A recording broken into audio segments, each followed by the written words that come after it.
Hello, we are going to present you a brief summary of the article titled Dealing with Chronic Pain, Tips to Teach Undergraduate Health Science Students. Chronic pain is a significant and costly problem all over the world that negatively impacts the quality of life of sufferers. There are clear discrepancies between the prevalence of chronic pain in society and the low priority assigned to educating future physicians about the complexities of pain. Therefore, university and professional education on pain management should be a priority. Based on the IASP pain curriculum outline, our expertise, and after carrying out a systematic review of the existing literature, we want to highlight 10 practical tips about chronic pain management that should be addressed in university programs. Search terms included combination of the following mesh keywords in the title abstract fields. After that, under the focus of chronic pain management by undergraduate health science students, results were evaluated to look for topics related to treatment of chronic pain education. These topics are shown in Table 1.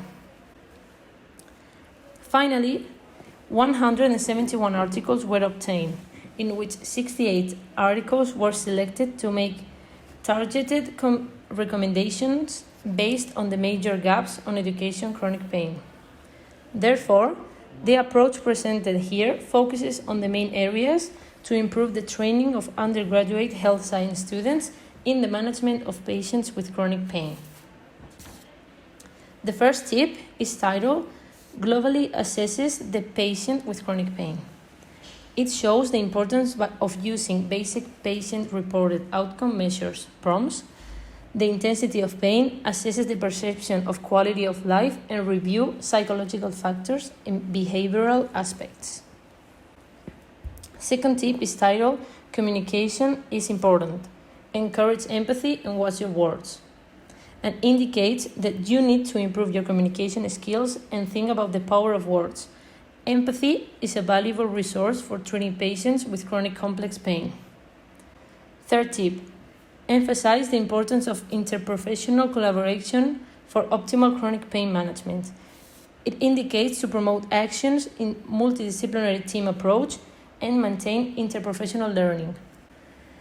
Fourth tip, prevention is the best treatment. Promote preventive approach. Shows to pay attention to red and yellow flags. Encourage patient education, responsibility, and motivation for long-term self-care, and improve the protective factors of the patients to prevent complications. Fifth tip, set individualized and consensual goals. Smart rule can help.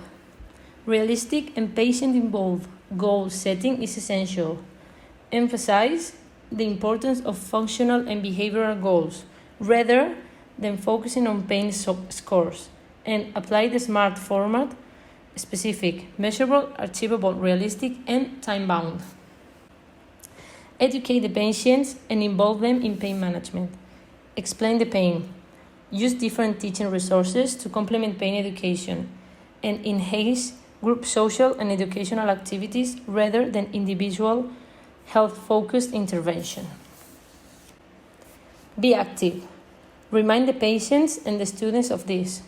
Controlled physical activity may improve pain severity, physical function, and quality of life. Kinesiophobia may limit physical activity and negatively affect quality of life.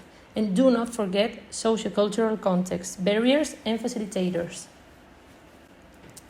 Educate, educate, and educate. Education is the knowledge of pain may produce positive changes in attitudes and beliefs. Provide comprehensive care in educational programs to offer tools for self-management. And do not forget the association of lifetimes with chronic pain. Consider other therapies in chronic pain management. Complementary and alternative medicine therapies can improve quality of life. And finally, make your students aware of the rational and appropriate use of opioids. Remind the patient to be careful with the use of medication because of the risk of addiction and adverse events. And you must responsibly and appropriately prescribe opioids. The literature highlights the importance of teamwork through communication, patient education as well as the patient involvement in pain management.